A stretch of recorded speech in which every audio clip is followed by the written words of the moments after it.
आत्मपुरात तुझी वैबाट तुझा भंडारा मांडला तुझं ध्यान गा तुंब राहन गा तुझा भंडारा मांडला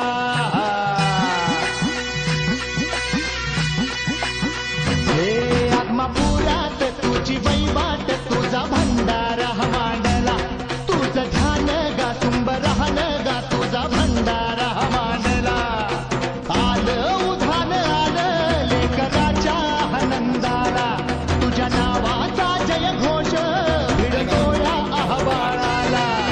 क्रमांक 51 मध्ये सुंदर अशी गाडी पळाली आणि सुंदर अशी गाडी सेमीसाठी पात्र झाली. त्याबद्दल नाचार्जन माई मनीष शेठ शिरा, समीरबाई इनामदार, बिपिन शेठ कांबळे, आयांश विशाल दुधाने आणि स्वर्गीय संकेतराव माने वाकडमोशी याचा सर्जा 0012 आणि सर्जाची सुंदर अशी गाडी सेमीला पात्र झाली. त्याबद्दल